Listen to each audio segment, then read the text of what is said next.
না, মালদার কোনো হোটেলে তাদেরকে থাকতে দেওয়া হবে না। জানিয়ে দেওয়া হলো স্পষ্টভাবে যে মালদার কোনো হোটেলে এসে কোনো বাংলাদেশিরা থাকতে পারবেন না। মালদা হোটেল অ্যান্ড রেস্তোরাঁ সংগঠন তারা জানিয়ে দিল বাংলাদেশের সংখ্যালঘুদের উপর আক্রমণ, হিন্দুদের উপর লাগাতার অত্যাচার, ওপার বাংলায় অশান্তির জেরে অনুপ্রবেশ বাড়তে পারে এবং তাতে বিপদ আখেরে আমাদেরই, এ রাজ্যেরই, এই মালদার বাসিন্দাদেরই। তাই সেটা বুঝেই এহেন সিদ্ধান্ত। আমাদের প্রতিনিধি দীপঙ্কর গোস্বামী প্রতিবেদনে তুলে ধরেছেন কি সিদ্ধান্ত নেওয়া হয়েছে মালদায়। মালদার মহদীপুর স্থলবন্দর এবং হিলি সীমান্ত দিয়ে যারা বাংলাদেশের যে সমস্ত নাগরিকরা অনুপ্রবেশ করে এবং বেশিরভাগ ক্ষেত্রে চিকিৎসার জন্য আসে, সেই ক্ষেত্রে কড়া পদক্ষেপ নিল মালদা হোটেল অনার্স অ্যাসোসিয়েশন। বাংলাদেশের যেভাবে একটা অস্থিরতা চলছে এবং ক্রমশ হিন্দুদের উপর যে অত্যাচার চলছে, সেই ক্ষেত্রে তারা কড়া বার্তা দিচ্ছেন যে আজ থেকে হোটেল পরিষেবা বাংলাদেশ নাগরিকদের জন্য সম্পূর্ণ বন্ধ থাকবে। বাংলাদেশের অনেকে অনুপ্রবেশ, অনেকে নাগরিকরা তারা কিন্তু হোটেলে আসছেন এবং সেই ক্ষেত্রে যে কাগজপত্র তারা বৈধ দেখাচ্ছেন ঠিকই, কিন্তু তার মধ্যেই যদি কোনো বৈধ কাগজকে অবৈধ করা হয়, অর্থাৎ এক কথায় যে জাল কোনো কাগজপত্র নিয়ে তারা যদি হোটেলে প্রবেশ করে এবং সেক্ষেত্রে যদি কোনো নাশকতামূলক কোনো একটা ছক থাকে বা সেক্ষেত্রে যদি কোনো একটা অশান্তি সৃষ্টি হয়, সেটাও কিন্তু সংশয় বোধ করছেন হোটেল ব্যবসায়ীরা। এবং সেক্ষেত্রে সম্পূর্ণভাবে এই বাংলাদেশের অস্থিরতার জন্য সম্পূর্ণভাবে বাংলাদেশের নাগরিকদেরকে হোটেল পরিষেবা সম্পূর্ণভাবে বন্ধ করে দিল এবং সেই রীতিমতো তারা জেলা প্রশাসনকে এই বিষয়ে কিন্তু তারা জানিয়েছেন। মালদা থেকে Dipankar Goswami, Republic Bangla. Malda hotel and restaurant সংগঠনের সহ সম্পাদক তিনি কি বলছেন শুনবো। সম্পাদকের বক্তব্য। আজকে বাংলাদেশের পরিস্থিতি উত্তাল হওয়ার জন্য আমাদের মালদাতে প্রচুর পরিমাণে অনুপ্রবেশ হচ্ছে। সেই পরিপ্রেক্ষিতে এখানে উগ্রপন্থী ঢুকতেও পারে বা বিভিন্ন রকম অসামাজিক কাজকর্মে লিপ্ত বিভিন্ন ধরনের লোকেরা ঢুকেও যেতে পারে। সেই চিন্তা করে আমরা বর্তমানে আমাদের অ্যাসোসিয়েশন থেকে আমরা সিদ্ধান্ত এটা নিচ্ছি যে বাংলাদেশ অনুপ্রবেশকারীদের এখন থেকে রুম দেওয়া মানে পরিষেবা, হোটেল পরিষেবা দেওয়া থেকে বিরত থাকবো যতদিন না পরিস্থিতি স্বাভাবিক হয়।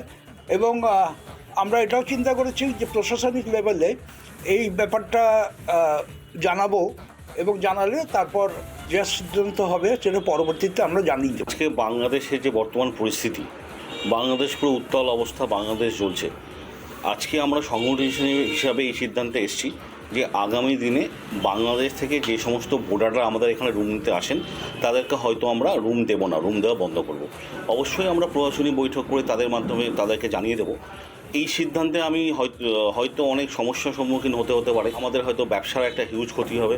যে সমস্ত পেশেন্টরা এখানে আসে সবাই হয়তো মেডিকেল ভিসা নিয়ে আসে, তারা ট্রিটমেন্ট করাতে আসে, তারাও হয়তো একটু সমস্যায় পড়তে পারে। কিন্তু তারা যে মেডিকেল ভিসা নিয়ে আসছে, আজকালকার যুগে কিন্তু অনেক ক্ষেত্রে অনেক ডুপ্লিকেসি হচ্ছে এবং এতে আমরা সমাজের স্বার্থে, বৃহত্তর স্বার্থে আমরা এই সিদ্ধান্তটা নিচ্ছি যাতে বাংলাদেশি লোকদেরকে আমরা রুম দেব না।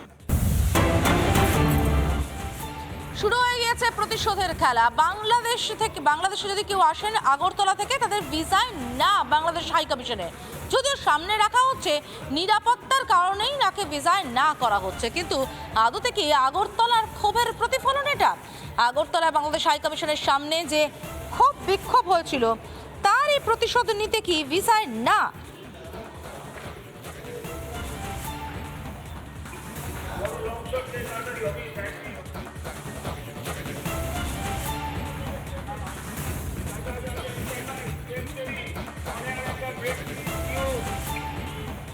বাংলাদেশ সংক্রান্ত সব খবর সবার আগে দেখুন রিপাবলিক বাংলায়। আরো খবর নিয়ে ফিরছে একটা ছোট্ট বিরতির পর, সঙ্গে থাকুন।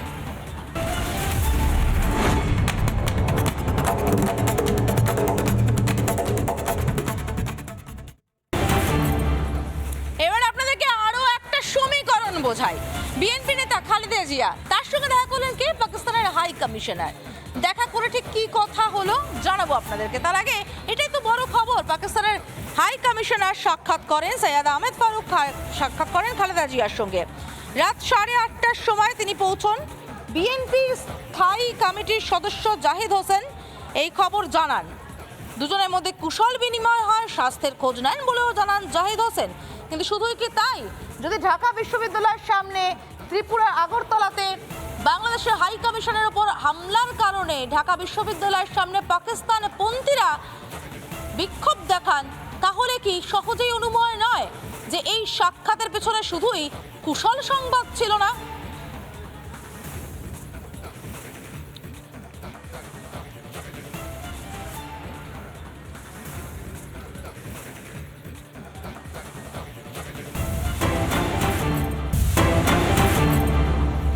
বাংলাদেশের হিন্দুদের ওপর অত্যাচারের প্রতিবাদী সরব জামা মসজিদের শাহী ইমাম ইউনুসকে কড়া বার্তা সৈয়দ আহমেদ বুখারীর। হিন্দুদের ওপর অত্যাচার হামলা বন্ধ করতে হবে, অবিলম্বে পদক্ষেপ করুক ইউনুস প্রশাসন। বিবৃতিতে ইউনুসের বিরুদ্ধে কড়া হুঙ্কার শাহী ইমামের। জামা মসজিদের শাহী ইমাম ইউনুসকে কড়া বার্তা সৈয়দ আহমেদ বুখারীর। আমরা দেখেছি আমাদের রাজ্য আইএসএফকে পথে নামতে, হিন্দুদের ওপর অত্যাচারের প্রতিবাদে আইএসএফও পথে নেমেছে। তারা বারবার বলেছে যে কারোর ওপর এই ধরনের অত্যাচার করা যায় না, এবং এবার দেখতে পাচ্ছেন শাহী ইমাম জামা মসজিদের, তিনিও কড়া বার্তা দিলেন। সৈয়দ আহমেদ বুখারীর কড়া বার্তা, যে ছবিটা দেখতে পাচ্ছেন এই সেই চিঠি যার মাধ্যমে কড়া বার্তা।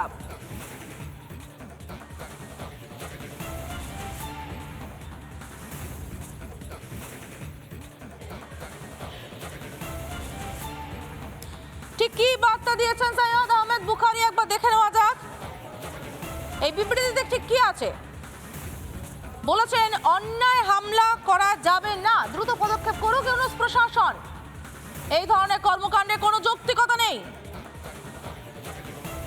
140 কোটি মানুষকে এক হয়ে লড়াই করতে হবে, 18 কোটি দেশের বিরুদ্ধে লড়াই করতে হবে। বাংলাদেশের হিন্দুদের ওপর অত্যাচার, এই পরিস্থিতি কোনোভাবেই কাম্য নয়। এই বার্তাই দিয়েছেন সৈয়দ আহমেদ বুখারী, জামা মসজিদের শাহী ইমাম।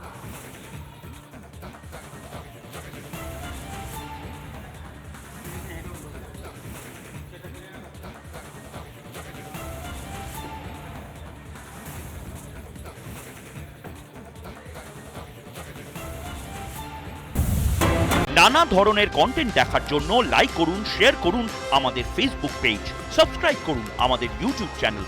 পাশাপাশি অন্যান্য ব্রেকিং নিউজের জন্য অবশ্যই চোখ রাখুন রিপাবলিক বাংলায়।